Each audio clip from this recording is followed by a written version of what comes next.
Guardian Radio 96.9 FM, Nassau, Bahamas. This is Guardian Radio 96.9 FM. Fresh news, smart talk, all day.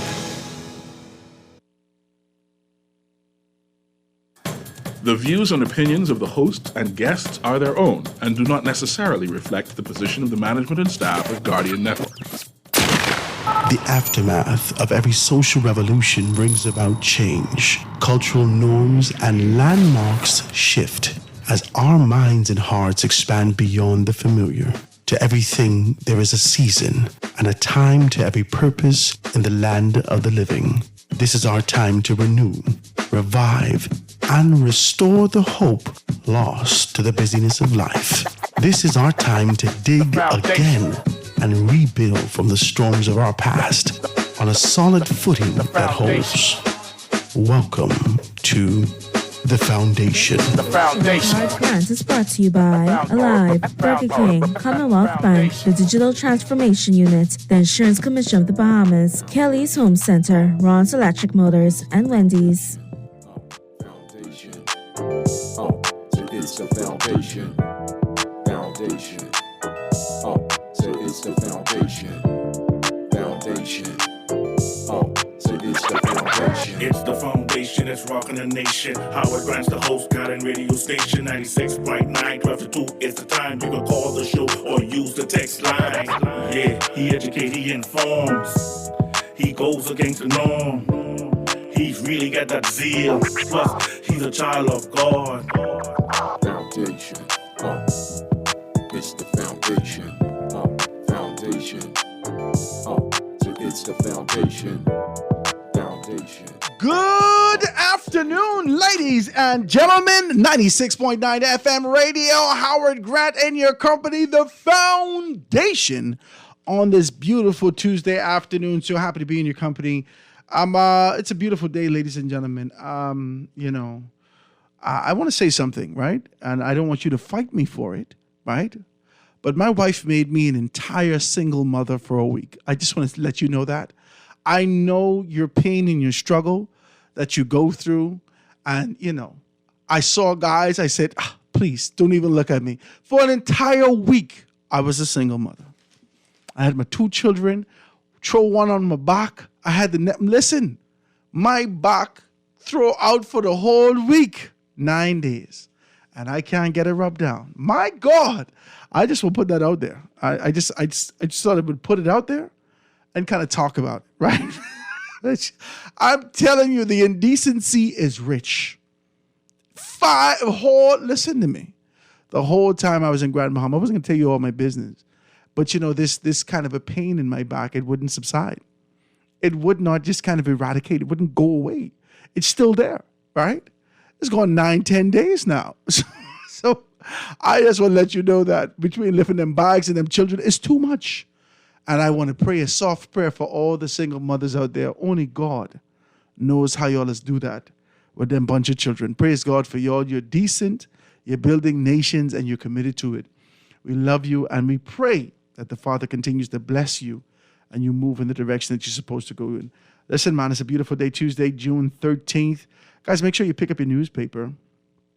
Today is also Tuesday is the day when we be able to see that insert from Grand Bahama. The Grand Bahama News is in there, so you can be able to pick that up and see exactly what's what. At the top of the paper right now, you see the Prime Minister Exuma flood was traumatic, right? At the top of it, it actually says, Davis flies in from Jamaica to assess damage. This is the Prime Minister Philip Brave Davis, who flew in from the meeting in CARICOM, with CARICOM leaders in Jamaica on the crisis of Haiti to tour the flooded Exuma yesterday.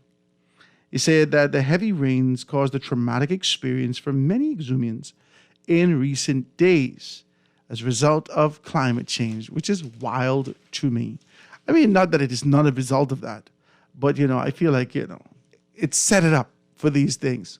I'm indifferent with you guys. The lines are wide open. Be a part of the conversation today, please. Por favor, give me a call. 323-623, 323-6232, 325-4316, 325-4259. Anywhere from the family violence, 242-300, 5720 or hit me up on the text 422-4796. You know where the deal is. Kind of hit me up and let's talk about these things.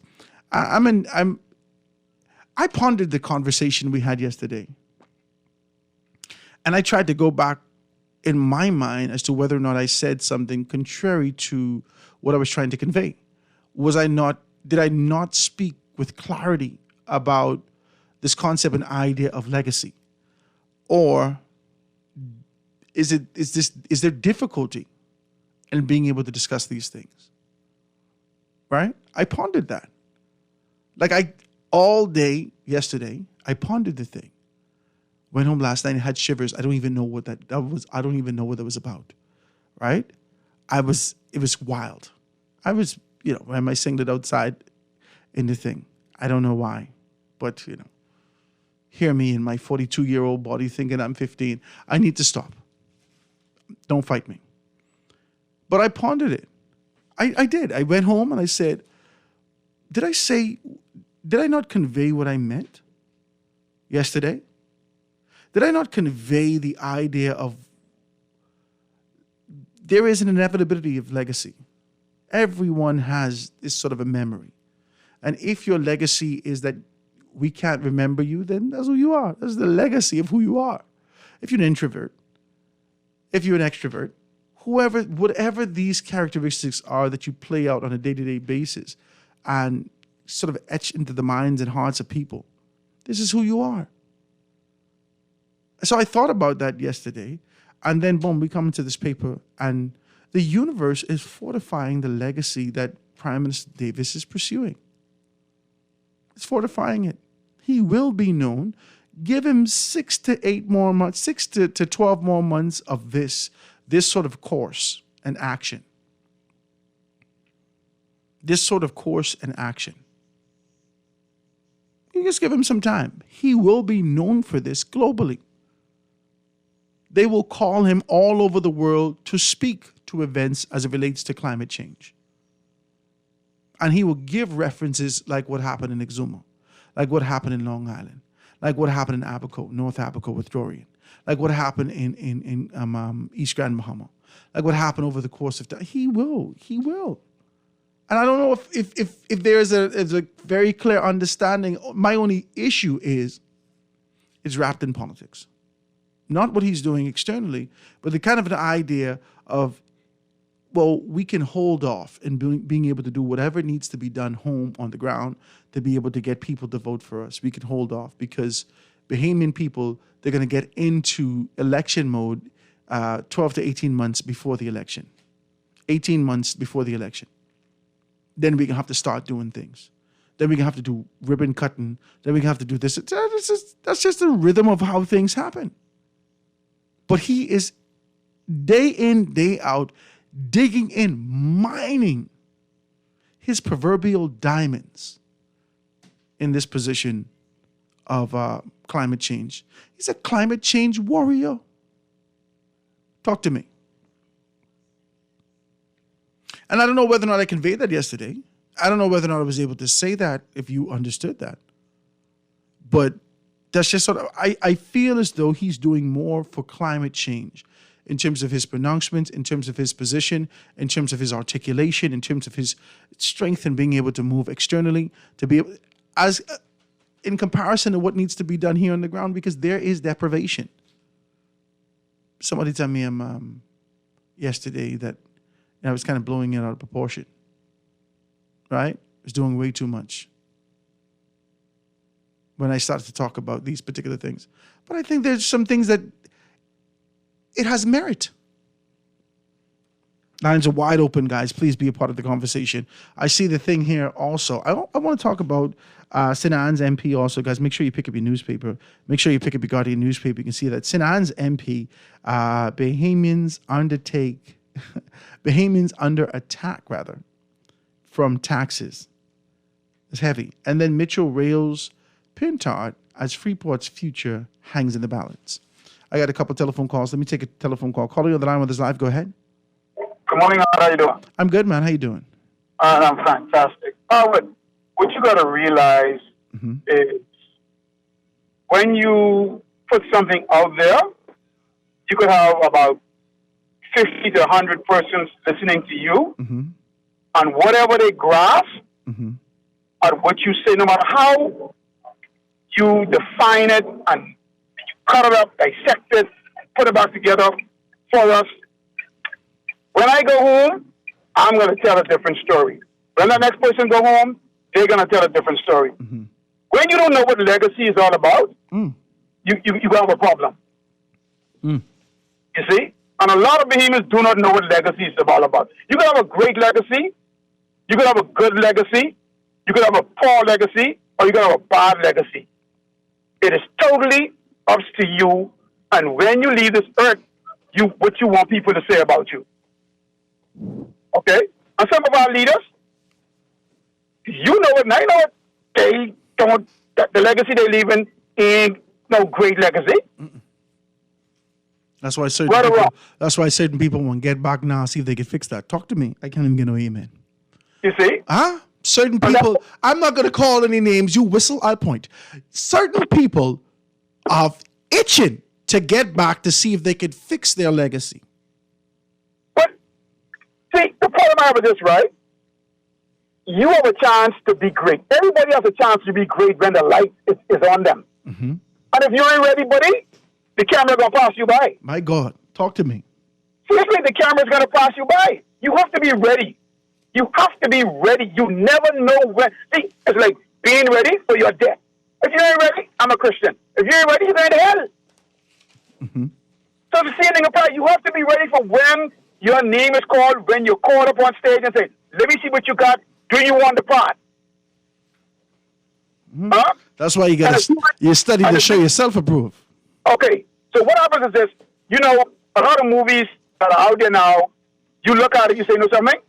He did an excellent job in that movie. Then when a year or two later, you find out that, you know, the part wasn't really written for him, you know. They read it for somebody else. Wow. But because the guy wasn't ready, who they written the part for, he missed out. My God. And somebody else have a chance now to say, guess what? Let's look at with Harrison Ford, the movie with Harrison Ford. They didn't want Harrison Ford to act that movie, though. Which one? Indiana Jones? Indiana Jones. Tom Selleck was supposed to act Indiana Jones. You understand me? But we can't imagine nobody else there except Harrison Ford. Okay. He was excellent. To me, I can't see nobody else. I could be wrong because I was wrong when Daniel Craig acted 007. I thought he would have done a terrible job. But he did an excellent job in the movie. Now he's going to be missed. He's the only man who killed James Bond. The only one. Wow. You see? And now who they're going to get? Maybe good. Let's look at the next Batman movie. The last Batman movie was terrible. You see, so when you have a legacy, and I have no problem with you talking about legacy, because we need to talk about it. Especially as men, we need to leave a legacy for our children for 2 generations. And it's up to us. Keep on talking about legacy as long as you... That's what a wise man leaves a legacy for his children's children. A wise man. That's what he does. Okay. That's what he does. I appreciate your telephone call, my brother. Appreciate you too, buddy. All the best, man. Thank you, man. Thank you so much. Guys, the lines are wide open. Please be a part of it. 323-6232, 325-4316, 325-4259. Anywhere from the Family of Violence, 242-300. 5720 or hit me up 422-4796. It's the next telephone call. Calling on the line with his live. Go ahead. Hey, morning, Howard. Hey, what's up, Graham? Wise man leaves some money for his children's children. That's what you do. You got I look at legacy. I think differently. I look at legacy for me as like a suit. Let me tell you why.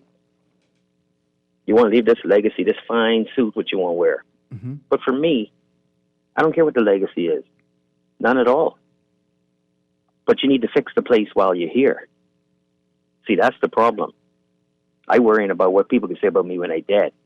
You know, real leaders don't worry about what people say. They worry about fixing the place. And what ends up happening is people end up saying good things about them after they're gone, and we call it that great legacy. But that's why really. That's why they always you see a lot of old guys sit down and talk about the good old days, the good old days. The good old days could only be structured and left in this sort of a position in your memory, in your heart, based upon the men who worked during that time. So their legacy created an environment. You know how I crush them? Go ahead, Graham. Graham, you gone? They cut me. No, Graham, you're right here. Hey, I asked those senior men, I said, what about the good new day? Graham, that's your phone. Because you're live on my line, Graham. You're live on my line, Graham, so I think it's your phone.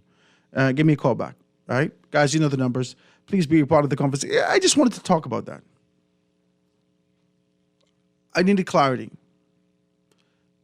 Is it that, because I listened to Papa yesterday, and Papa started to talk about, and I gleaned from it, this sort of an idea that I was detached from what's really happening on the ground, right? And how poor people need an opportunity to be able to get up and get out and find an opportunity to be able to find a position for growth and development. And our concern should not be legacy. I'm not building legacy for the Prime Minister. I'm not doing any of that. I'm only calling the shots as I see it. That's all I do. And maybe you didn't see this. Maybe this is, went past. Maybe this is at a distance from your peripheral. But this is what the Prime Minister is doing. Whether you see it or you don't see it, this is what's happening. There's two prime ministers that we have. There's a Prime Minister for the Bahamas that speaks and articulates his position and his party's position in the House of Assembly and says that we need to move in this particular direction. And there's a Prime Minister that speaks of the Bahamas in a particular manner and leads with this concept and idea of climate change and the necessity to be able to shift. That's just what's happening. I mean, if you can't see that, then you can't fight me. This is what's happening. Read the papers. The Prime Minister pontificates ad nauseum globally about what needs to happen, wags his finger at the entire world and says that our carbon footprint is minuscule in comparison to yours. You guys need to do better. In fact, why don't we work together? Then he went to PAC, then he went here, then he went there. All of these conversations, they merge. Read the article today. Read the article today. He goes in on the article. He says the report of the people were accommodated by the shelters. There's an expensive damage. See, there was an extensive damage to the roof and extended portions of the airport. Right? This is what it's saying, right? The Prime Minister says that these extreme rainfall amounts led to excessive flooding in Exuma, Long Island. There was also flooding in low-lying areas on other islands in the northwest and the central Bahamas. This is the Minister of State for the Office of the Prime Minister. This is Rhoda, right? And then he reported these particular things. Now listen, if you read this story, even wrapped in this story, the Prime Minister takes on a position to say that we need to start not only saving lives, but creating an opportunity so we can get the funding to take care of these things. And I'm looking for it as I'm talking to you. Fortunately for us, we recently had a vulnerability study done for each of our islands by Pacific Disaster Center. We understand our vulnerabilities and we are addressing them. But the cost of addressing, see right here, but the cost of addressing adaptation is enormous and we cannot do it alone. And the resources that we have just are incapable of causing us to adapt in a way to respond to the consequences of such catastrophic events, such as torrential rains that we see here today. Relentlessly, the Prime Minister is seeking external assistance. Relentlessly. Relentlessly, the Prime Minister is folding in a portion of his speech the necessity for being able to get finances to help with this mammoth task ahead. That's what he's doing. Even with Vice President of the United States of America coming down, Kamala Harris, the conversation was wrapped. You could feel it. What are we going to do? What are we going to do for the region? That's just what it is. And whilst I can't fight the Prime Minister for being able to take on the position that he's taken on, there needs to be more of this Prime Minister posture and capacity locally. In the newspapers today, and I want to be able to touch this just for 2 seconds, right?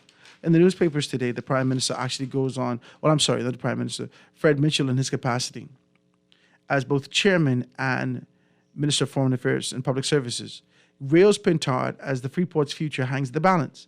Now, I cannot say to you that Progressive Liberal Party Chairman Fred Mitchell was wrong. I can't. But I could say to you that it's also wrapped in this political malarkey. And I guess you can't expect anything else from the chairman of the organization. But there are issues that needs to be addressed and dealt with accordingly. And I can't say that he was wrong in terms of being able to deal with these things. Let me see if I can read a couple of these things, right?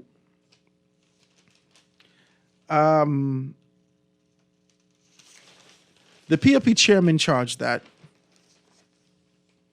the opposition leader made a grave error in opposing the Prime Minister's view. I thought this was wild.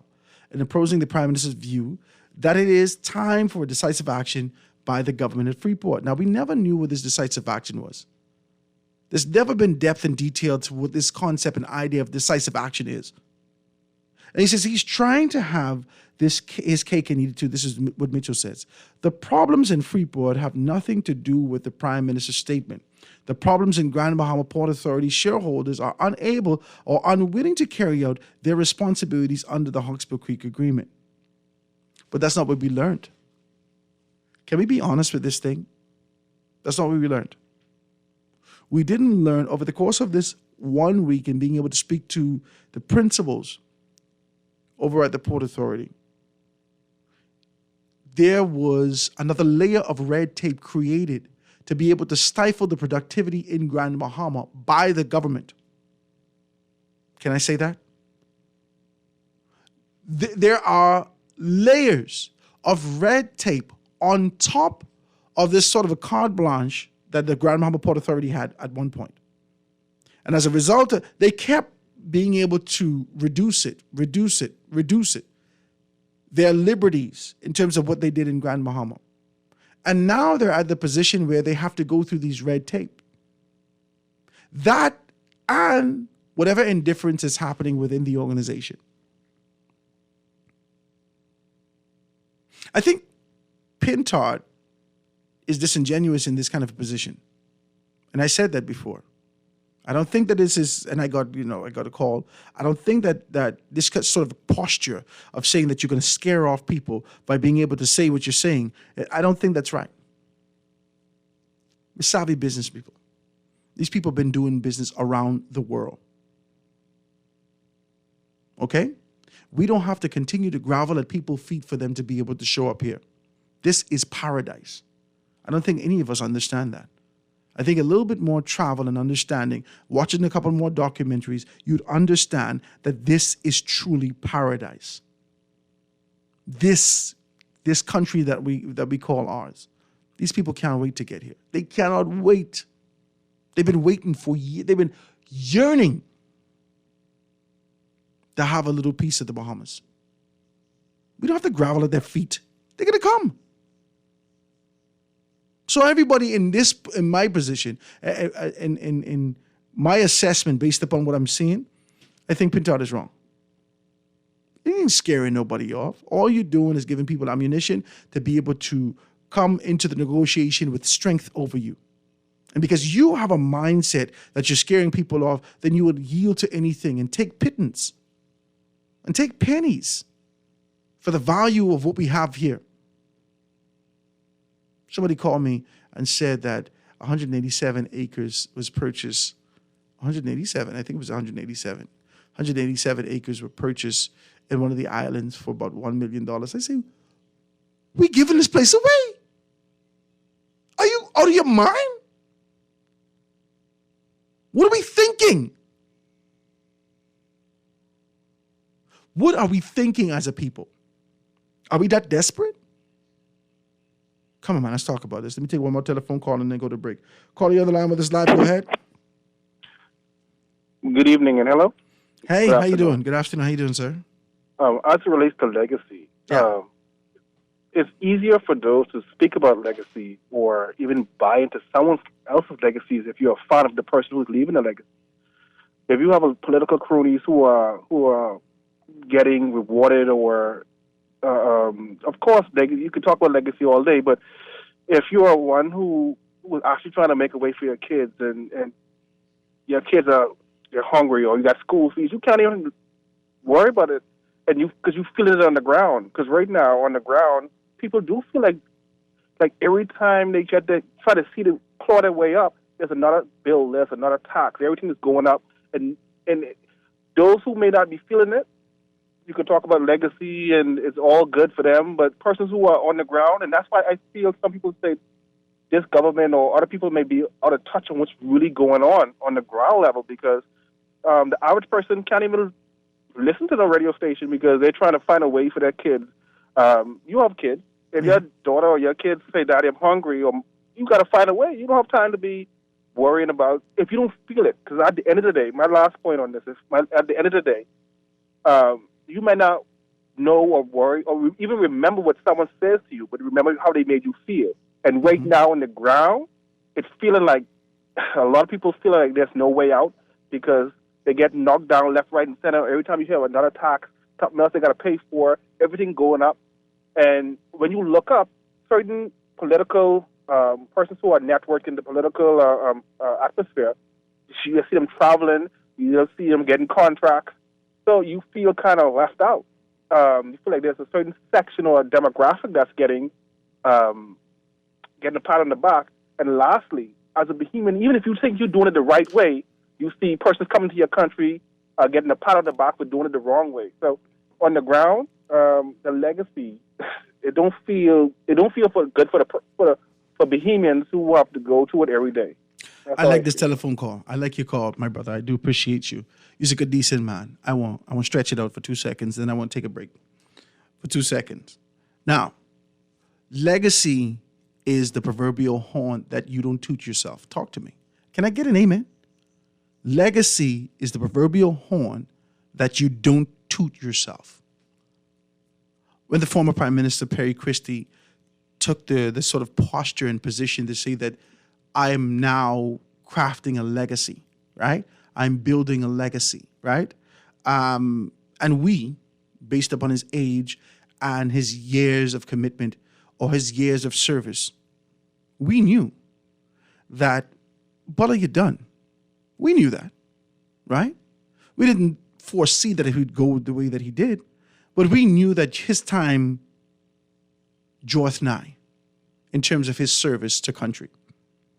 And then, even with the observation of others, being able to identify him in this particular posture and position, then we said, I think the Prime Minister should be winding up.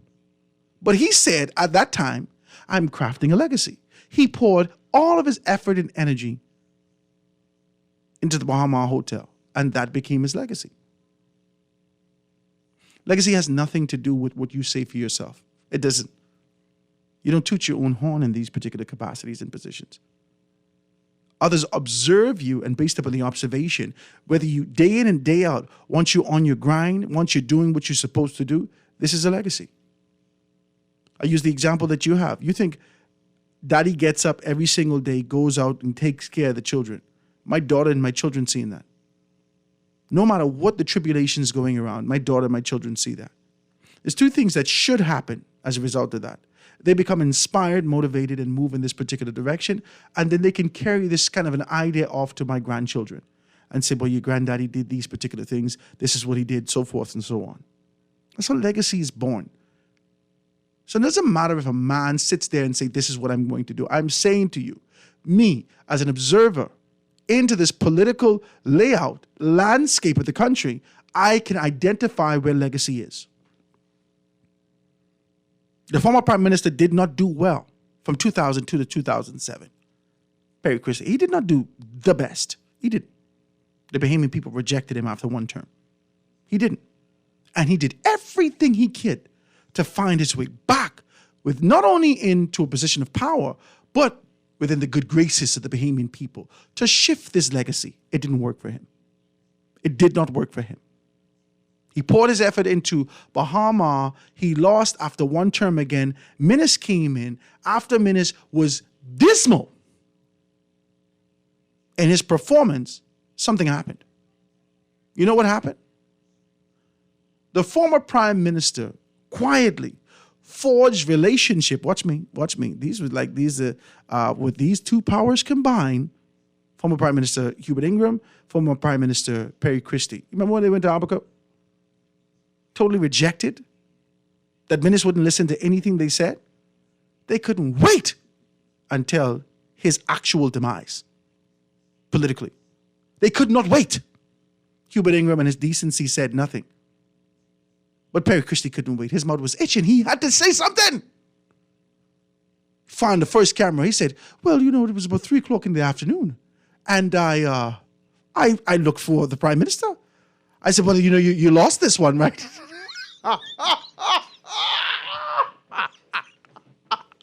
He said,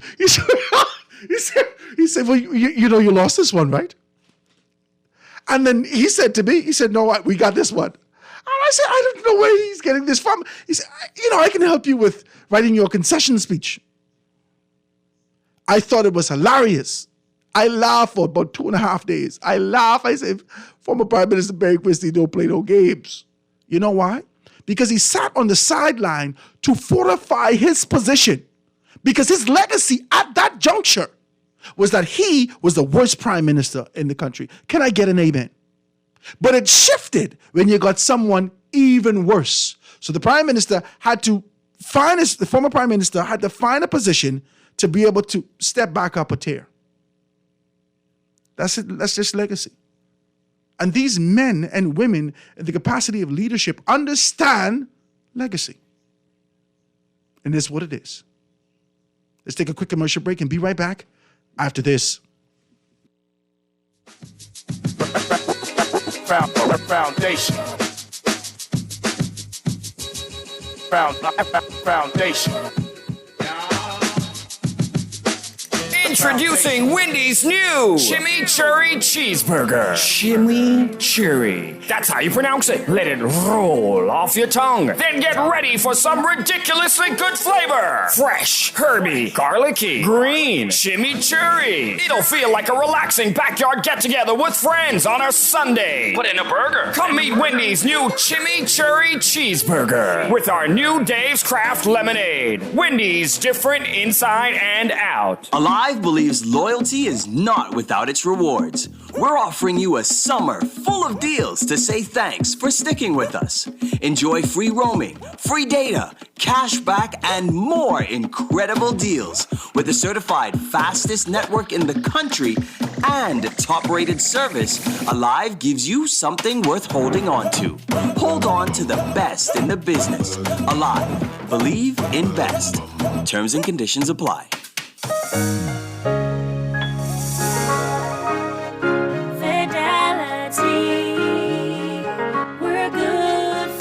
My business couldn't survive without my credit card machine from Fidelity. It's fast, convenient, and my clients love it. My sales increase, and I can track my earnings. Get your credit card machine from Fidelity today. Call 356-7764.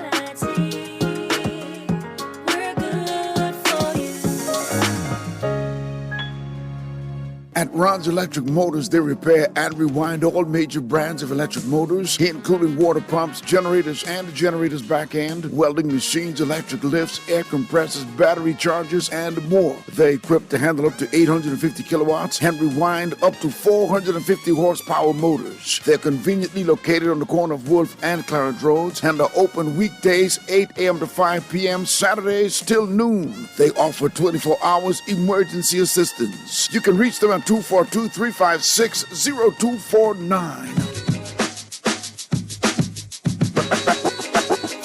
Foundation. Foundation. foundation. The foundation.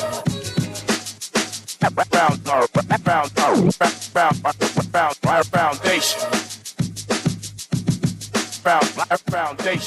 And we are back, ladies and gentlemen, 96.9 FM radio. Howard Grant in your company, the foundation, on this beautiful Tuesday.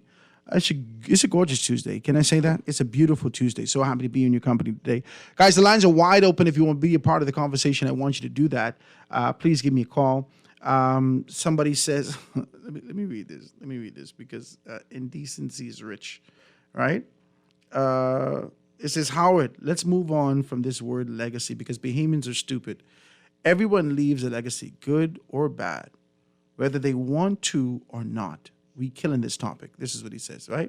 And then also it says that Pintard is opposing for opposing's sake. We can't keep allowing the Port Authority to collect taxes, but the government have to keep fixing everything, right? That's a text. And there's another one text comes through. It says, Bahama is not Christie's legacy. His legacy is gaming and how he was helped to cripple his people with gambling. That is bananas. That is bananas. There's a text that came through. It says, grandma of Alcatel. Hey, Howard, what's going on? I don't know. I don't think grandma's Alcatel, right? And Will Smith was supposed to play Neo in The Matrix. While the Prime Minister could speak to us about global warming, who is going to speak to us about crime? And don't say Rodney.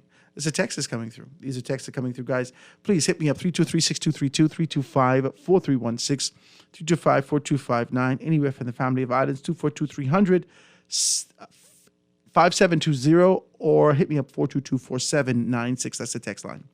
You can be able to read these things. It says, yeah, Howard, itching and scratching around my cow. Shh. This is a text that's coming through. Right? It says, don't know what the topic is today, but I think that the outrider policy for the police force needs to be looked at as they are making these roads very unsafe while they speed up and down for funerals and events unnecessarily. The roads are already small, and instead of going to light or corner and allowing the traffic to flow and speeding through traffic with procession in chase, this has to stop before someone is seriously injured. Can you please address? Then, on the other hand, there is the new act of going down the wrong side of the street if the traffic is backed, going through intersections and going the wrong side of the street. Now, let's just be very clear about this outrider policy, because I wasn't here on the island when Vice President Kamala Harris was here. I wasn't here on the island, but I did see the layout, right? I did see the procession, right? And I looked at it and I asked my wife, I said, well, what the hell is this? And she said, no, this is protocol. Based upon the dignitary that's coming in, you have to create a path to ensure that there's ease and accessibility, so forth and so on. So I can't fight you with these things. I don't get into this. I know that the Royal Bahamas Defense Force, the Royal Bahamas Police Force is quite capable as it relates to what needs to be done, especially when we have international dignitaries on our island. Is there any consideration given to the fact that this is a necessity? I think that we, as Bahamian people, we reject this sort of a notion and idea of quote-unquote celebrity. There's often this conversation that says, even Michael Jordan was here, people just say, hey, let's go. Bahamian people are not kind of wrapped up in this fanfare, for the most part. We aren't. Right? We're busy too. Who you think you is? Who you think you is? You think you're better than me? Right? That's just what it is. But we have a responsibility to the international community to ensure that when these people are on our island, on our soil, that we could take care of them. Whether it be the royals, whether it be United States dignitaries, diplomats, so forth and so on, it's important that we enact all the protocols to ensure the safety of these persons while they are in our care. The last thing you want to hear is that a dignitary had this accident or that accident and so forth and so on our soil in the Bahamas. That's the last thing you want to hear.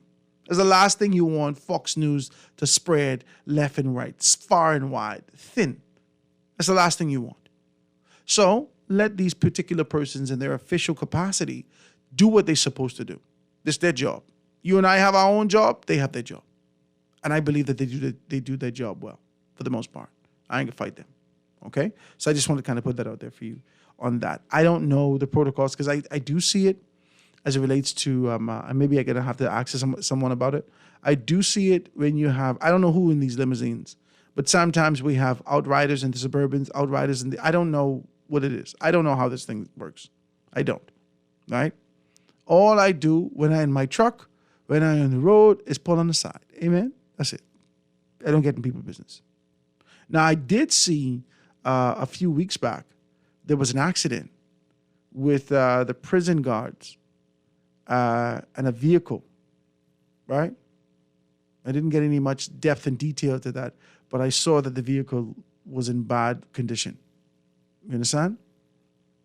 But I think we all need to be able to respect the authority of the Royal Bahamas Police Force, Royal Bahamas Defense Force, and their capacity at ensuring that they keep our environment safe. We can't just ride around just assuming that, oh, these fellas don't even want to get on this track. No, listen, that ain't my business. I see people who even want to get off the road for the ambulance. Y'all need to stop. You need to stop. Pull over. Pull over.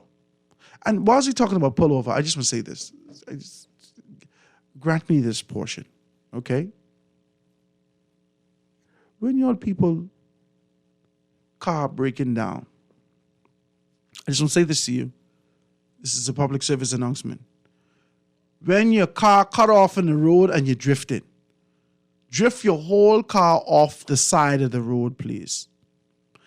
Nothing I hate more than your car break down and the back wheel still on the road with all the hip in the road. That don't make no sense. I don't understand it. Get off the road entirely. If your car drifting, use your and it shut off, and you still got a little taste of drift left, drift completely off the road. Nothing I hate more. And you all need to stop fixing your flywheel in the road in Nassau. My God, these people don't get, where is the police? How you gonna have a whole mechanic in the middle of the road fixing your, this is wild. This only is happening in Bahamas. I never see this nowhere else. And I say, I travel all over the world, but people record crazy things. I never see nothing like this. How you fixing your hub, your flywheel in the road? You need to stop it. You all need to stop it in Nassau in Jesus' name. Amen. You can't be in the road. Stop it. How you gonna fix your tire in the road? No, stop it. That's the text that's coming through. I just wanted to kind of put that out there.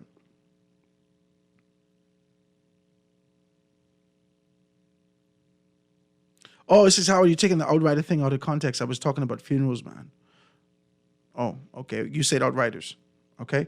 So it says, why some Bahamians so, stop saying stupid, please, right? I say, the vice president, don't sit in traffic anywhere in the world. We only have a few roads in this country. They have to secure leaders. That's 100% correct. 100% correct. Bahamians were gambling before Christie. He just made it legal so people can hold a legitimate bank account and get legitimate loans. Liquor was illegal too at one point, but not post-independence at one point. Okay? Says Howard, man, you see this new logo from BTC? Yes, I think it's nice. Y'all leave me alone, right? So this is Howard. I need a local cable provider to start offering Fox News as a basic channel. Don't diss them. Don't diss them. I am sick of trans news associated with MSNBC and CNN. That's facts. Oh my God, you're getting heavy. So the police too busy flying past, burling sirens at all hours of the night. It says, but we are not safe. The criminals run wild. People drive down the wrong side, overtaking 6 and 8 cars, guns rampant. There are no police anywhere. These are text, guys. Come through. Give me a call, 323-6232, 325-4316, 325-4259. But we got to take a commercial break and then get to news on the other side and then talk about these things. I want to get a little bit deeper into this thing for Grand Bahama. I really want to do it. I want to be able to give you the contrast of what I see from a political standpoint and what really needs to happen for productivity purposes as we move forward in those particular areas. The lines are open, guys. 323-6232, 325-4316, 325-4259. Anywhere from the family of islands, 242-300-5720, or hit me up on the text, 422-4796. This is The Foundation with Howard Grant. We're going to take a commercial break, get to news, and be right back after this.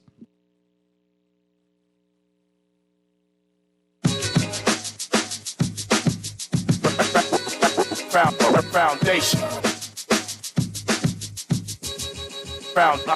Foundation. The foundation. The foundation.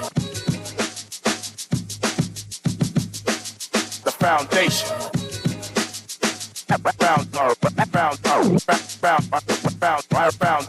The 6th edition of the Bahamas Games are on the way. July 7th through the 15th. Get ready for inter-island sporting competition in the spirit of unity and camaraderie. Which island is gonna win?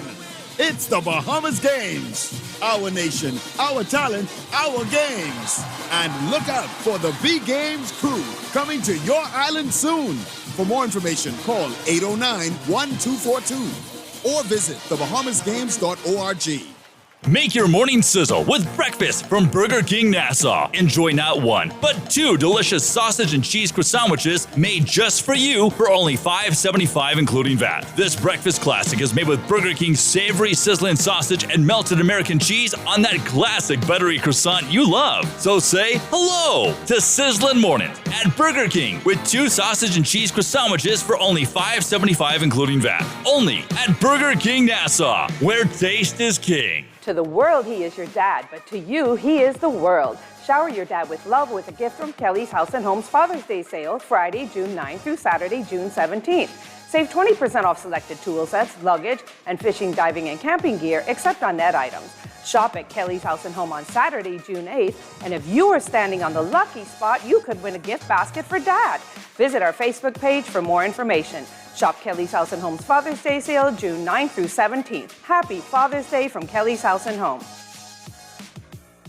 My Gateway has marked a major milestone. Over 100,000 registered users worldwide can now enjoy secure access to over 60 government services online. There is much more to come because our digital transformation journey just keeps getting better. What are you waiting for? Sign up at mygateway.gov.bs today. My Gateway, making government work for you. This is Guardian Radio 96.9 FM, Nassau, Bahamas. Foundation. Foundation. The foundation. The foundation. Foundation.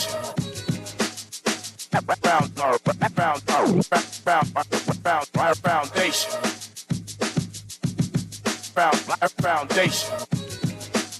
The foundation.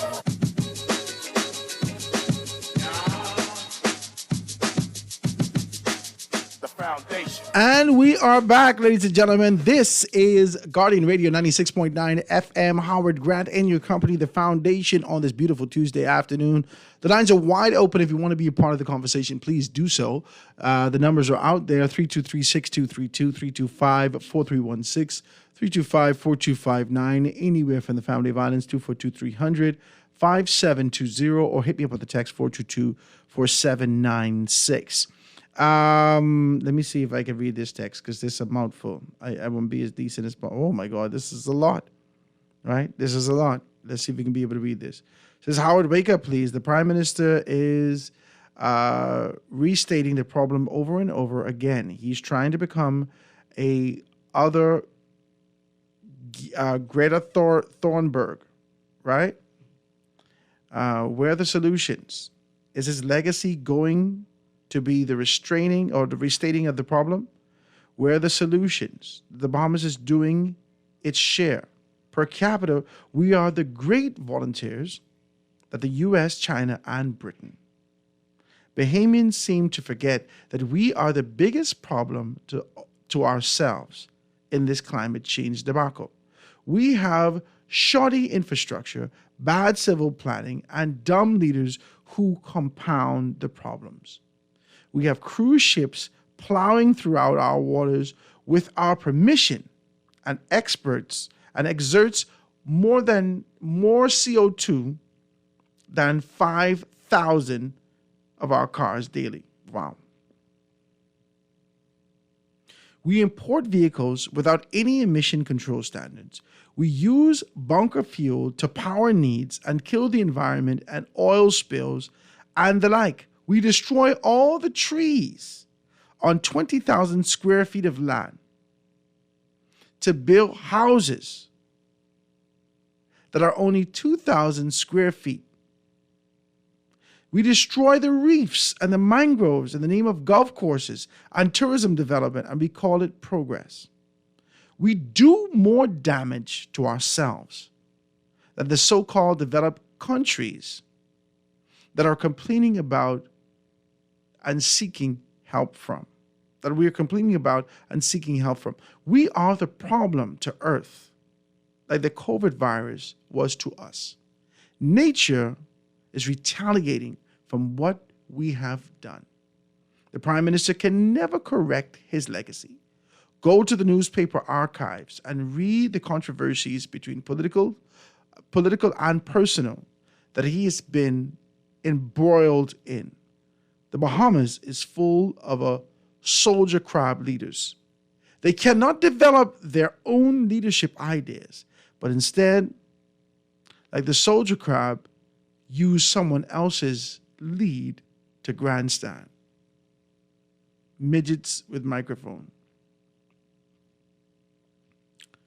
It's heavy what you're saying. You know, I alluded to it when the Prime Minister stated what his position was as it relates to this climate change and really being able to push that out. It just doesn't equate on the ground. And in fairness, as we speak, in fairness, he's clearly indicated the difficulty as it relates to being able to shift this environment. And I think it is. I think we've become so consumed with the comforts, the creature comforts of fossil fuels and other things. I think that we've become so comfortable with it that we cannot see it as a part of our life. It's a good point you make. We cut down 20,000 acres or 20,000 square feet to build a 2,000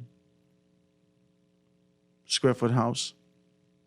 These things are good. This is a good position that you're saying. But the Bahamian people, whether it's proximity, whether it's because they're big eye, whether it's because we just recently come out of this sort of a segregated period where there has been a very clear line between what we could have and what we couldn't have, this kind of an insatiable desire to get more, whatever it is. Whatever this may be, Bahamian people are not going to put this down right now. And the Prime Minister is going to have a hell of a time to be able to shift the mindset that exists on the ground. But I believe that's where leadership kicks in. because it cannot be one of these casual questions that we ask. I think they take liberties as it relates to ensuring that they enact taxes, increase rates, so forth and so on, and talk about the fact that this is the good of the land. But when it comes to making decisions for growth and development, when it comes to making decisions for longevity and expansion, when it comes to making decisions to enrich the Bahamian people, I don't see leadership making those decisions. I don't. The Prime Minister will come back to us and have this conversation year in and year out about what do you think about this, public consultation, consideration, but not make that sort of a leadership stance and say, hey, we're going to get rid of the carbon fuels. I read in the budget debate where he started to talk about the family of islands being able to take on more alternative energy sources and that being able to grow in those areas. But the bulk of our, energy consumption is here in Nassau. I remember John Boswick was talking about an LNG plant right off the coast, right? A floating LNG plant. I think it was a floating energy plant right off the shore. That didn't go anywhere. I remember former minister, an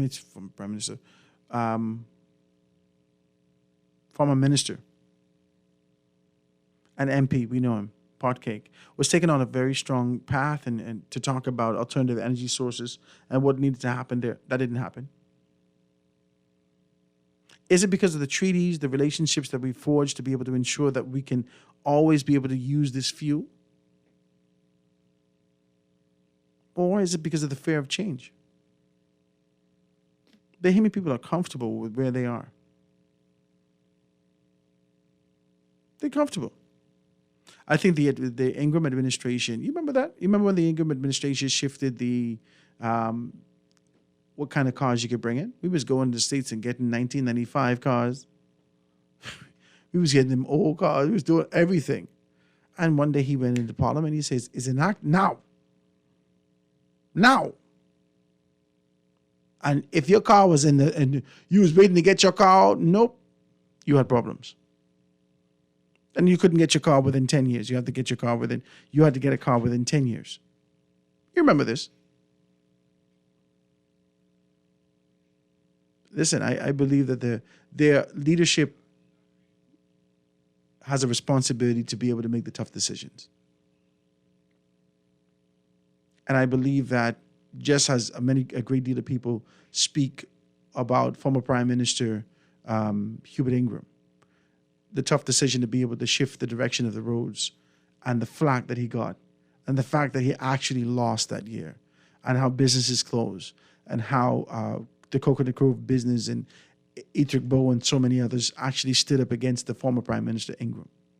And now we look at these particular businesses and say it's a better flow for the city.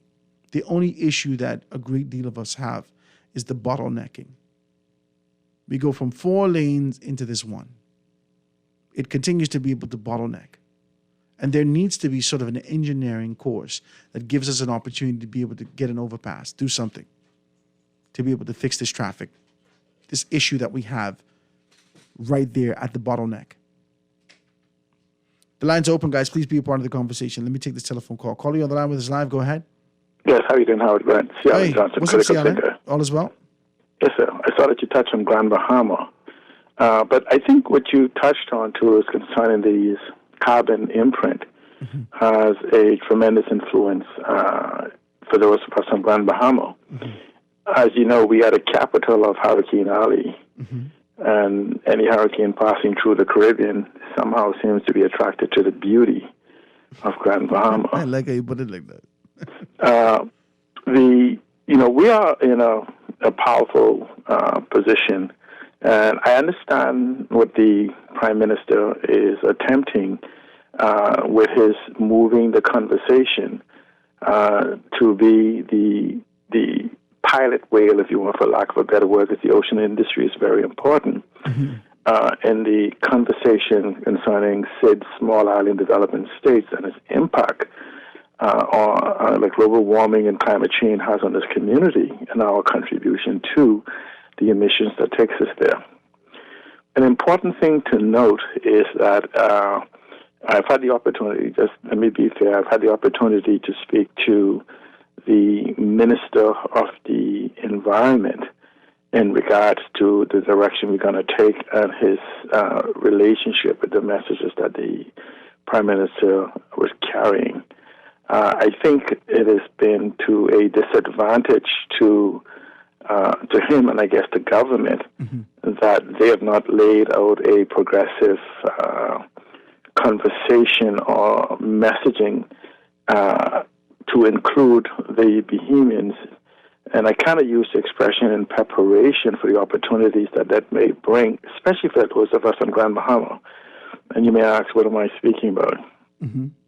I'm speaking about the green economy. I'm speaking about the blue economy.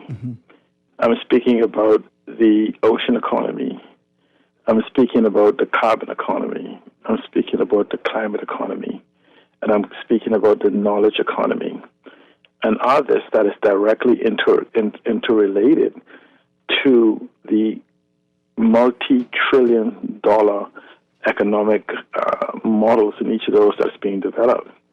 You know, I've mentioned to you and others concerning my wife and I have developed a concept of the aquamarine economy that encompasses the strengths of each of those five, incorporate the data economy, artificial intelligence, and both the knowledge and knowledge-based economy. That's a show one day I would like to do. But when you look at the strength of those economies, each one of those, if you Google them, you will see it's an emerging trillion-dollar I've heard economy. that, Cial, and I've seen that. Well, you know, I've been in Grand Bahama for last week, and that has been a recurring topic. The blue economy, the green economy, the blue economy. Is this the direction that Grand Bahama is going in? Conservation and being able to identify these things. Actually, this is the direction Grand Bahama needs to go in, and that's why where I think what is being lost in this debate is that you've heard from the government of the Bahamas saying we will do something. We've heard from the Grand Bahama Port Authority, or at least one of the principals, saying we are trying to do something. We have not heard an inclusion of the people in either of those conversations as to how they could be involved and how they could assist. And so here it is that you have the government of the Bahamas speaking about these multi-trillion-dollar economies. You have Mr. Wood Hayward speaking about two of these multi-trillion-dollar economies, the blue and the ocean economy. 23 trillion, yeah. But no one in the Bahamas, but they're not speaking together, and no one in the Bahamas is aware. Then, from a personal conversation, and I hope he doesn't mind, and well, if he does, too bad, that the Minister of the Environment has demonstrated a certain level of awareness and confidence in what the potential is for this. Now, I don't know if there's a policy or strategy that they intend to eventually reveal, but I think the mistake, and I expressed this to him, is that we are not being taken along the way. And so we are being told to prepare. You mean we the people? Yeah, we the people. Okay, we're being told to prepare ye, prepare ye, prepare ye. Great things will be happening, but we don't know what the great things is, and most people don't even know the steps necessary to take for preparedness. And so here it is that you have, and I agree. First of all, let me say for the Grand Bahama, right? I agree that since 2001, the beginning of the 21st century, we have not, and that's when 9/11 started. And so Grand Bahama has been in a negative going direction. Now, if you read the Hawkesbury Creek Agreement, not the noise in the marketplace, read the actual agreement and understand what it is. It's a living document. It never said this, and this would happen. What it did was it created an environment that allows growth and stimulus as a free trade zone. Now, it's the fifth one to ever create in the world, but the Hawkesbury Creek Agreement became the gold standard for the hundreds of trade zones that came after it. But yet, we have never fully moved to capitalize on any of the incident revelations or what we call revolutions that have happened over the years with it. Now, in spite of us how you use the expression, being silent, right? We are now in what people call the first convergence revolution, second digital revolution, third technology revolution, fourth industrial revolution, fifth social revolution. And the world has changed. The world is shifting. And so the mere fact that this shift is occurring, and we are now a centerpiece out of the, say, 20 different possibilities of technology around the world. In fact, let me just insert this here. I would challenge anyone to go to artificial intelligence, whatever platform you want to go to, and ask the question very specifically. You say to these artificial intelligence platforms, name me one economic model that exists today that is not involving technology or impacted by technology. And every one of the 6 major platforms will tell you, there is no such thing. And so for us to ignore the possibilities that's available for Grand Bahama, now let's go back to how, if you go back to 2000, you can hear, 2002, the incoming prime minister and the outgoing prime minister at that time both scream, Grand Bahama, so goes Grand Bahama, so goes the economy of the Bahamas. It was repeated in 2007, 2012, 2017, and 2021. And so here it is, the prime minister's down in Parliament repeating the same thing. So goes Grand Bahama, so goes the Bahamian economy. And we've seen that as Grand Bahama economy has shrank, so has the Bahamian economy, in spite of the GDP growth. It's jobless growth and empowerment-less growth. And so the point is that Grand Bahama is the linchpin to our economic revolution and our involvement in these global messages that is about to happen, because we have the landmass, we have the ocean. So what do you think needs to happen? What do you think needs to happen from this juncture? Well, because we're seeing this kind of an indecisive position, this broken lack of communication between the Grand Bahama Port Authority and then within the Grand Bahama Port Authority, there is also this lack of communication or coherence to one objective. It seems as though that no one's on the same page here, whether it be the government, the GBPA, whether it be the private sector stakeholders. What needs to happen from this juncture? Because I'm hearing, like I said to you, so many persons talking about the blue and green economy in Grand Bahama and what needs to happen thereof. What do you think needs to happen strategically in terms of steps? Give me 3 steps, 1, 2, 3, so we can be able to get to productivity. The first step is that we have to have a meeting of the minds, putting down egos, putting down the past. We know where we are, and we know where we should be. Now, we can set an agreement right then and there to say, we are going to deal with the errors of this mistake. But in the meantime, in dealing with the errors that we've done in the past, that may take 3 to 5 years. Okay. We don't have 3 to 5 years as a people. Okay. However, each people are singing from the same hymn book, just in different churches. Mm-hmm. So that's one, meetings of the mind. Right, and meetings of the mind. And that has to include government. It has to include the people, more so the licensees of Freeport. Howard, remember now, I want people to understand. Mm-hmm. The Hawkesbury Creek Agreement is a trust. It's a trust between the Bahamian people, the licensees, and the Grand Bahama Port Authority. Mm-hmm. So we have to get back to the fullness of that trust. Mm-hmm. And the next thing after the meeting of the minds is to set down a strategy, collective intelligence of all of us, of one that embraces inclusivity as it defines the economic models we intend to pursue. And I mean no one left behind. Remember, I said this is a trust between all Bahamians. That means from Inagua in the south to Bimini in the north. And so that means we have to have a conversation so that all will understand how do they participate in the offshoot of these economies that may be stationed on Grand Bahama but has impact across every single island. Because this may be the headquarters, but the skill set and things we're going to do expands beyond that. Okay. The third thing that we need is immediately, it requires the building of a multi-trillion-dollar economy. It requires the intelligence here of the Bahamians that are parked offshore, as well as foreigners. So we need to have a reasonable, sensible, lack of emotive type environment on immigration reform. so that we can move to protect citizenship as Bahamians have been demanding.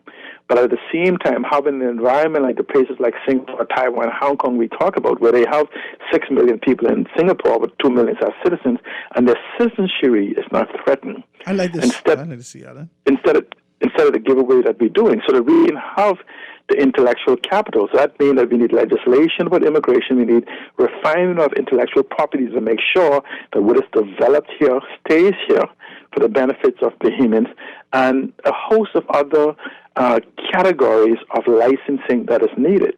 And so essentially what we need is, you know how you have that word National Development Plan and the Port Authority have their REEF plan and the Economic Recovery Plan? We need an amalgamation of those. But we don't need no more planning. We need strategies of action to move forward as to how do we build a Bahamas, an inclusive Bahamas, and that includes the Bahamians here and across the diaspora.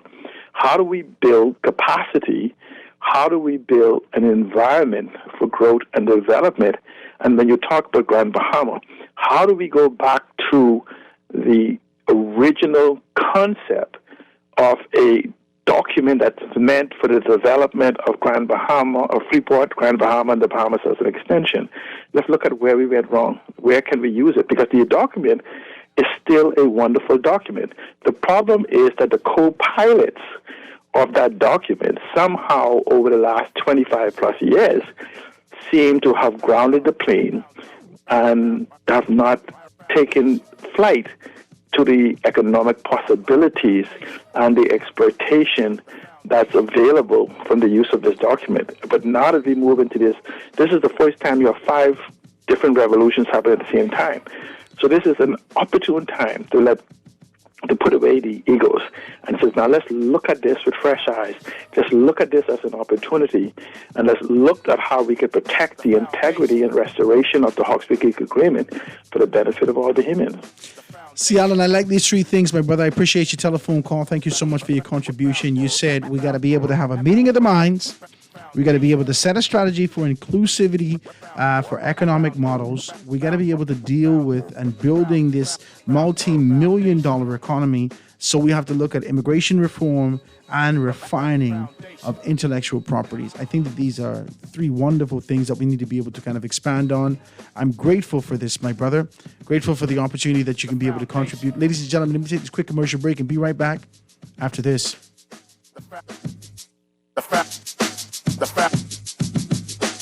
The foundation.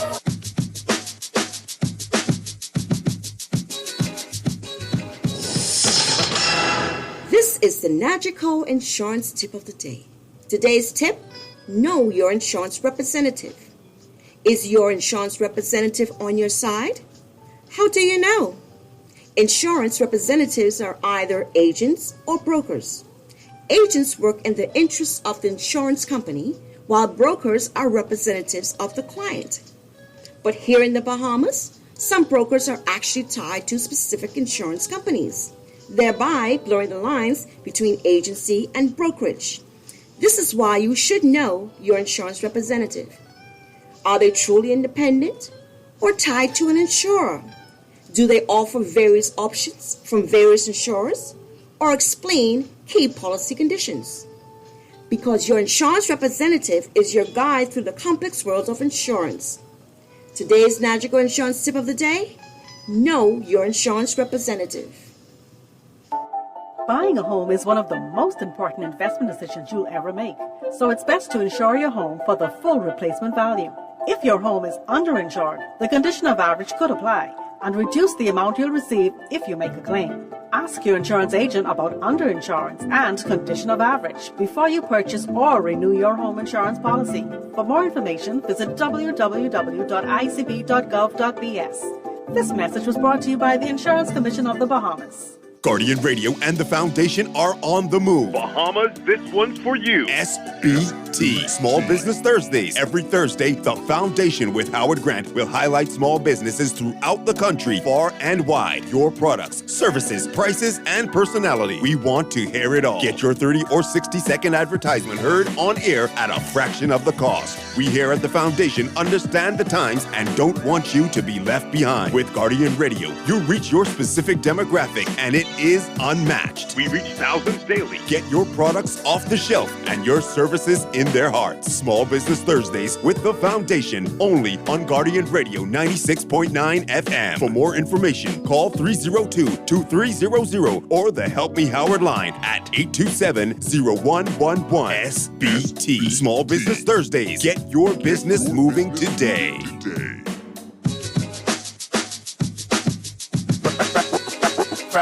Foundation. Foundation. The foundation. The foundation.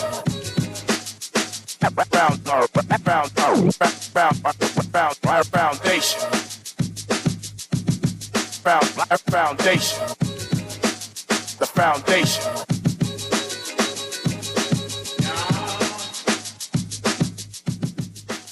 And we are back, ladies and gentlemen, 96.9 FM radio. Howard Grant in your company, live and in full effect.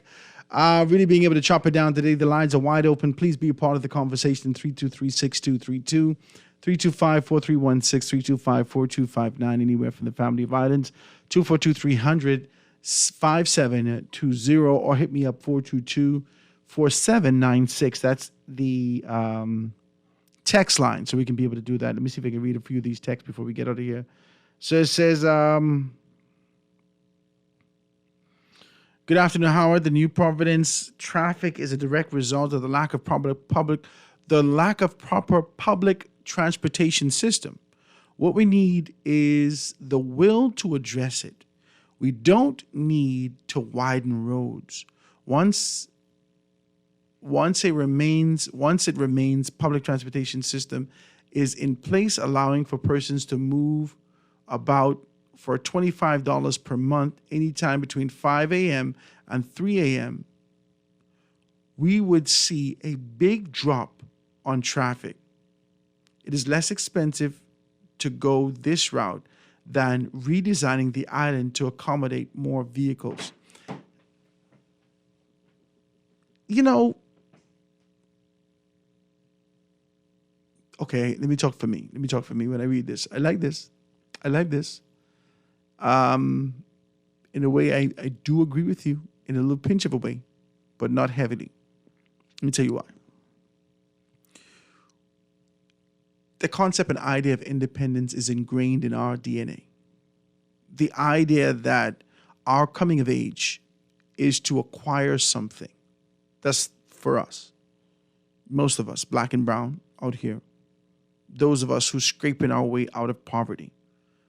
The idea, the accoutrements, the things that we acquire as we scrape ourselves out of this proverbial hole of poverty.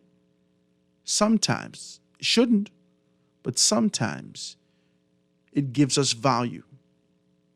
It's unfortunate, but it's what it is. It's a conditioning that we've had in this society. The idea that you could acquire, own, and move about, not just with a driver's license, but your own vehicle, gives you a sense of independence, a sense of value socially. I have my own car.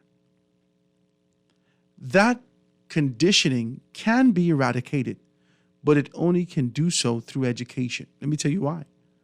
Because you will go to Brussels, you will go to the US, you go to New York, and you will jump on public transportation. And you're content with that. You no problem. You get you up and down the city. You do your thing. You don't have a problem with it. But when you get back home, there's a conditioning that says quietly, oh my God, I got to get off this public bus. I got to get my own car. So whilst I do agree with you that this could be able to eradicate some of the issues that we have locally, I want to be able to say like almost everything that's happening here. You need more education. And I'm not talking about public consultation. I'm not talking about town hall meetings. I'm talking about strategic conversations with children, the next generation, to say that this is the course that we have to take. When they start to talk about the blue and green economy, when we start to talk about water keepers and others in Grand Bahama, they are in the schools.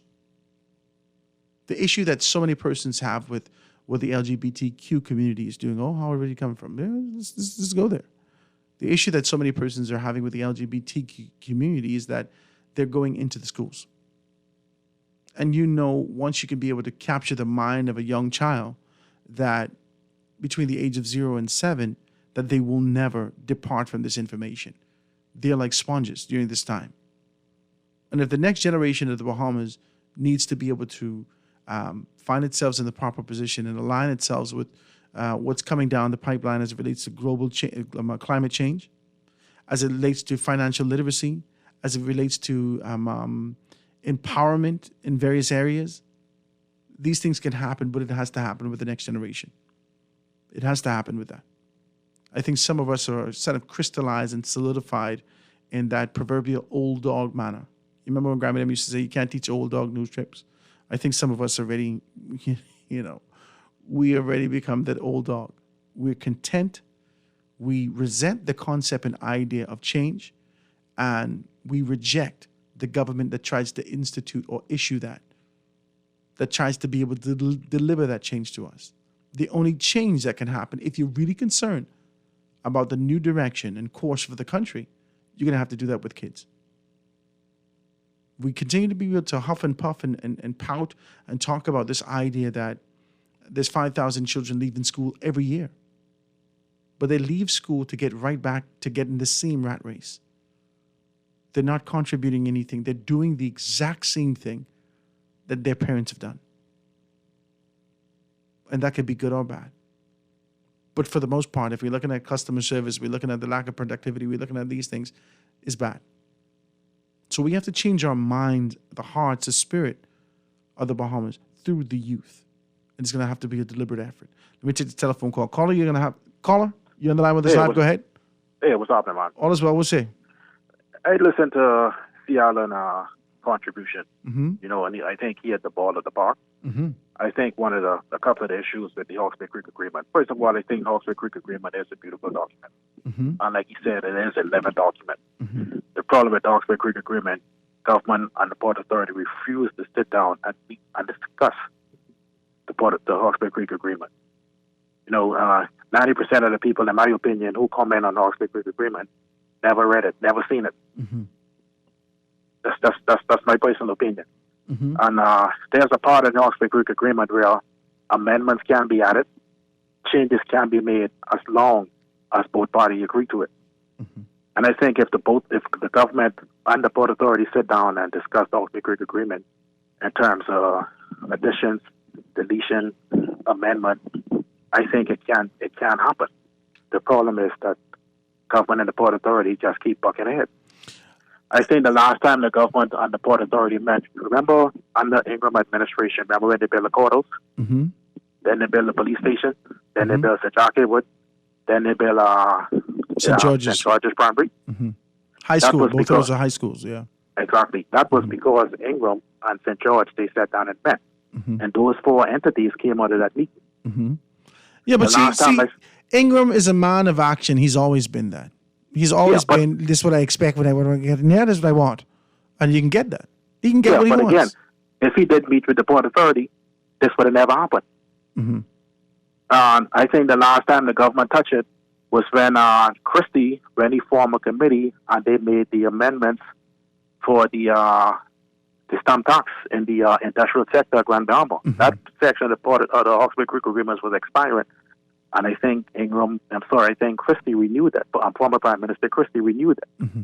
So they were the only time any government had any interaction with the Port Authority. Outside of that, governments just been talking on what they think should happen or what should happen.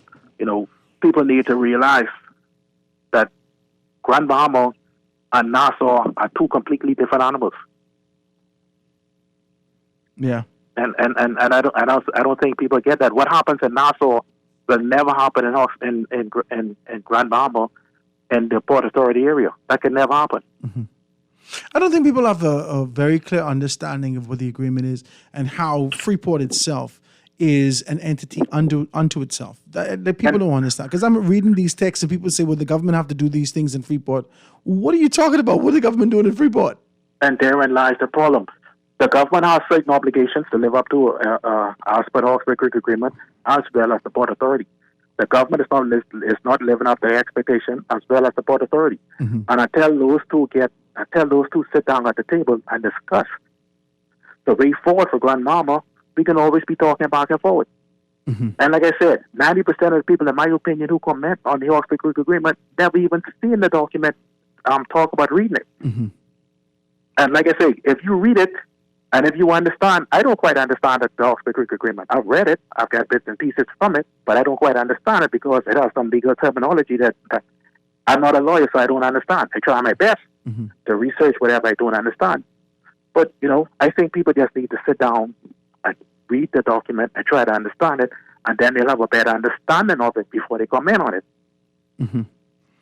I appreciate your telephone call. Oh, no, you got some more. Go ahead. Also, with regards to the blue and orange economy in Grand Bahama, the reason why Grand Bahama nor the Bahamas will never benefit, number one, of our natural resources, because we don't know what's being exported. We might know who's exporting it, we might know where it's going, but we don't know how much it's going. So how can you benefit from something what you don't know what you can't properly account for? How can you be compensated for something when you don't know talking about? how much is being moved? When you talk, I'm sure you meant the blue and green economy. So what are you talking about export? What are you talking about? Well, let's say for instance, aragonite. Okay. Can you go to any government official, any government office, and ask them how much aragonite they were? The information is definitely accessible. Yes, but can you trust the information? Where did the information come from? Let's say if Bahamas Landfill Moving, just a company I just put out there. Bahamas Landfill Moving, they have a contract to move 100,000 tons of aragonite per month. And they give the report to the government every month that they move 100,000 tons. Who's to say they're not moving 500,000 tons? So you're saying that they should have an authority to be able to police, identify, weigh, make a determination, and then tax accordingly? The government should have an official. The government should have their eyes and ears on board. In each of these islands, each entity that is being mined, so that can be properly compensated for it. Not most of the numbers. I heard the minister gave a presentation in House of Assembly, but how much billions and billions of dollars our natural resources is being exported. Those numbers he pulled off the internet. Those numbers he pulled from these companies. Can you trust these companies to say what they're moving if you taxing them for it? So if they paying taxes on 100,000 tons, you honestly think they're gonna say they're moving 100,000 tons? Because it's their documents. But I don't believe that they operate in dishonesty. I don't believe that that's what. I don't believe the longevity in the existence of a company like that. When there's no oversight, you'll be surprised to see what people will do. Wow. And we've seen it in many, many cases. There's a particular company in Grand Bahama. They haven't paid their business license in for 10 years. But still they were operating every year. Wow. They haven't paid their government business license in about 10 years. In Grand Bahama or Freeport proper? In Grand Bahama, not Freeport proper. And they had a government business license. Okay. Not to mention, BAIC is a minority shareholder in this company. BAIC? Okay, you give me BAIC. And again, BAIC, they own the land that this property sits on. And like I said, they're a minority shareholder. So, and these people didn't pay their business license in 10 years? Well, not to mention, BAIC get a percentage of what they do. My God. Can BAIC trust what these people do? Wow. When you haven't paid your business license for 10 years, can you trust them to give you proper numbers? I know some people in right here in the city who ain't pay their business, but I ain't getting the people business. I appreciate you. Again, they're not tied to the government. Yeah. I appreciate your telephone call, my brother. I do appreciate it. I appreciate your contribution in these particular areas. And I want to say this. I think that the government, the idea I think that the ease of doing business, the difficulty in being able to step into business is where the problem resides externally, right? The ease of doing business is only that first step. There's so much red tape after that first step. But after you actually get yourself solidified, after you get yourself nestled in this position of business, the government has always been hands-off. Always. They've allowed you to be able to operate your business until there are sort of social advocates and other persons are saying that you're doing this, this, and that. And then the government kind of, jumps into action. Oh my God, are they doing that? And then they try to get into it. But the truth is that the government's been hands-off. They don't get in people business. The government has been hands-off. And whilst they're hands-on as it relates to property tax, they're hands-on as it relates to anything that the Inland Revenue has to do in terms of tax collection, they're hands-on in terms of VAT, they're hands-on when it comes to us internally as people. I feel like the government views us the same way that you say. The government views us that if we give an inch, they will take a mile.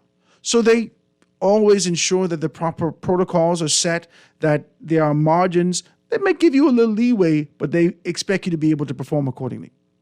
That's the people of the Bahamas. But when it comes to business, and I think that the Commercial Enterprise Bill can be able to show you that. When it comes to business, for the most part, there's kind of a insatiable desire to be able to have foreign direct interests, the foreign direct funds in our country. They're kind of hands-off. They're hands-off.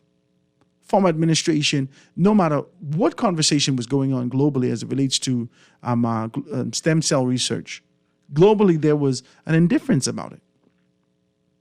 And the former administration gave license for an opportunity to be able to see that happen in Grand Bahama. You understand? Like, they're hands-off on these things. They say, okay. That's what you're going to be doing? All right, no problem. Sounds good to me. And they kind of just go with the flow. And also proximity affords them the opportunity to do that. But for the most part, government's hands-off. And they could never know the value of things that's being exported out of our country. Because they don't see this country like one of the rich African countries that has a great deal of exports. I think I was just watching this thing the other day. There's 10 major African countries that actually do exports in the billions annually. Billions. And so because, a lot of persons will say that, we don't have nothing to offer to the world and reject the idea of our aragonite, reject the idea of our aggregate entirely. And so whatever we get from that, $2 a ton, or I don't know, I can't remember the numbers. Whatever we get from that, they're content with it. And then you try to figure out why Queens Cruel flooding. And then you try to figure out why people house an 8-bar alcohol breakup. These are the issues that you're having. This would exist in this space. So I agree with what you're saying. There needs to be more policing of these businesses when they come here. But there needs to be more education of what these businesses are. Only when you get to the nitty-gritty, when you see something like FTX, right? A lot of persons won't claim that they know anything about the cryptocurrency. But when our country found itself in a position with FTX and Sam Bankman-Fried, right? When our country found ourselves in that position, everybody dug down and tried to be able to start to research and what this is and what that is and why is there no stipulations and people could be able to identify all this thing. We start to do research. There needs to be a proactive effort to ensure that you can safeguard these things before these people come in. Should that not be a part of the vetting process? Should that not be a part of the vetting process? That someone should be there to understand these things and that can be able to say that if you're going in the right direction or the wrong. You can't let these people police themselves. And that's what's happening for the most part. These people come to the country and police themselves. Because we just, they don't know anything about it. Let's make it as difficult as possible. The lines are open, guys. I see the telephone lines lighting up and coming back off. 323-6232, 325-4316, 325-4259. Anywhere from the family of islands, 242-300-5720. Or hit me up, 422-4796. This is Howard. Do we have a national plan Where is the national plan the Christie administration started, right? So text is coming through. It says, our government already doing the work. If the Port Authority, of the Port Authority, so why? I suppose it's of. So why is the FNM don't want it? Didn't the FNM get the hotel and the airport? We need to take back power in Grand Bahama. This is text coming through. Let me take a telephone call. Calling you on the line with us live. Go ahead. Yeah, good afternoon, Mr. Howard Grant. Good afternoon, my brother. What's happening with you?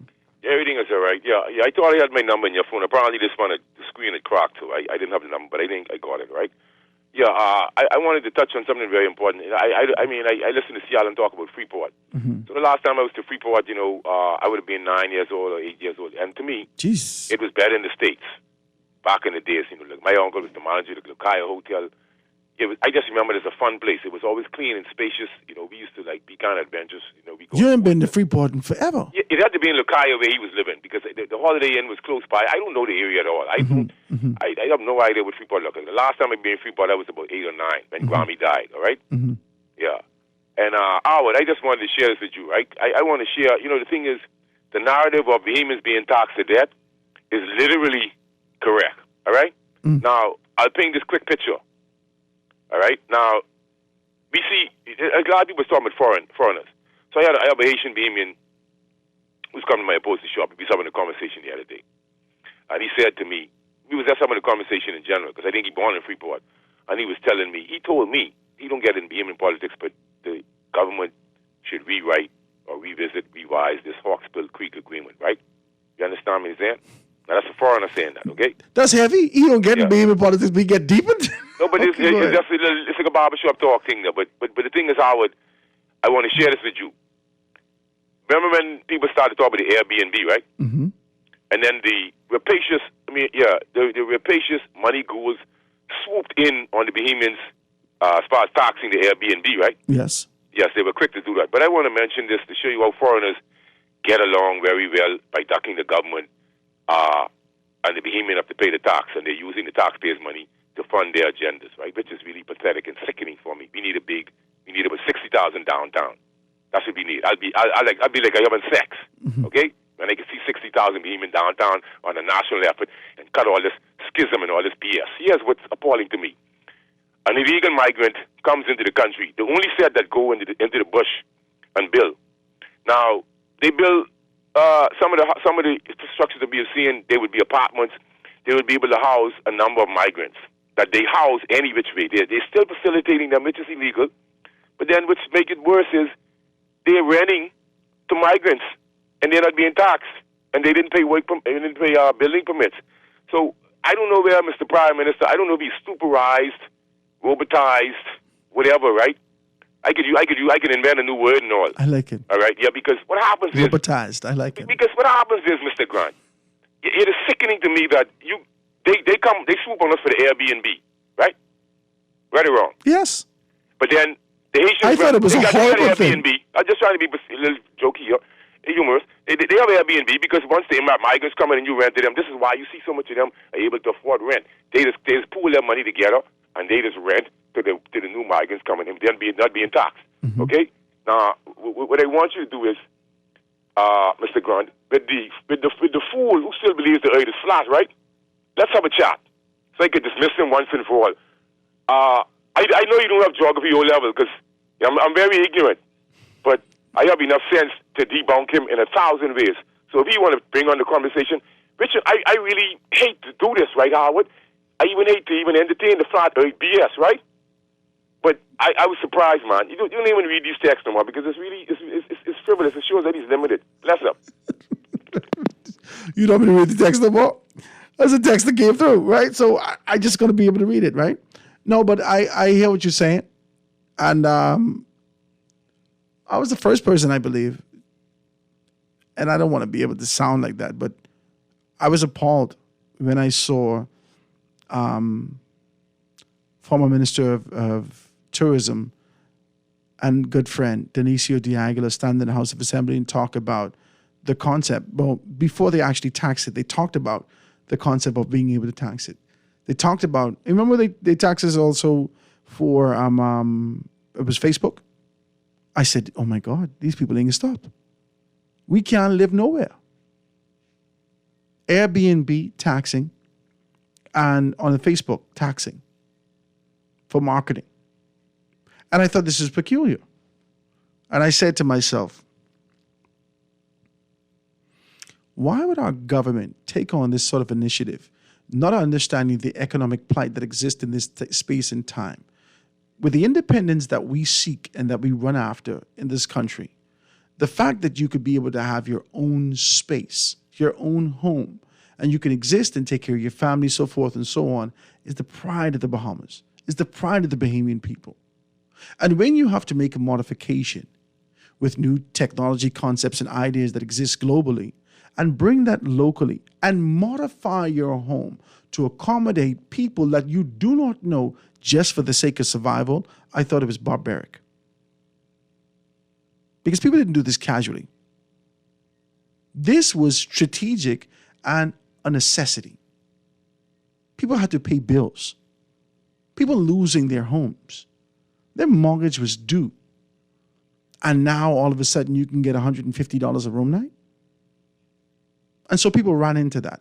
I had a friend at the time, which is wild. I thought it was wild. I had a friend at the time rent out his house at Airbnb, as an Airbnb, right? And then he calls me and asks me if he can stay with me. You say, Howard, can I stay here? I have a pull-out couch, right? So my wife said, what you doing? I say, he wants to stay here on the couch. So he stayed a couple of days. I didn't have a problem with it. You understand? But I thought it was weird. But I understand. People need to survive. They're doing their best to survive out here. They're contorting, shaping, shifting, doing everything they can just be able to survive. Many people kind of give up to this and find themselves at the bottom of a bottle. But some people, they want to get out of this hole. And in the midst of you scraping and scratching and climbing out of this hole, the government puts another tax on your back. I think it's wrong. I think it's wrong. They didn't provide any initiatives. There wasn't any incentives, right? Like the Prime Minister said yesterday in the newspaper, we can do this because we have 1, incentives, and 2, integrity. There's no incentive and there's no governmental integrity. So when you just continue to levy these taxes on our back without giving us a leeway, an incentive to say, if you're going to go Airbnb, the government provides you these concessions. If you have an Airbnb, the government will do these things. We'll make a modified hotel act agreement for you and provide you these particular concessions. None of this, just tax. The devil is a liar.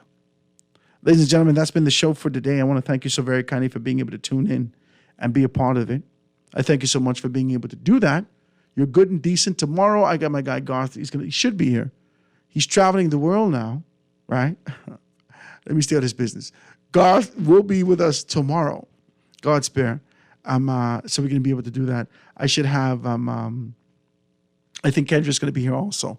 So we're looking forward to that. Guys, have a beautiful day. Enjoy your time. We're going to see you here tomorrow on 96.9 FM radio, The Foundation with Howard Grant. Stick and stay for Shivago Lang with Z Live right after this. Have a good day, guys. Foundation.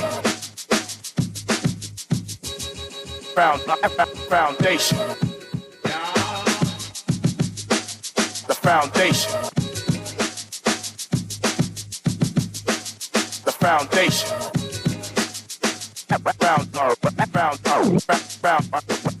Foundation.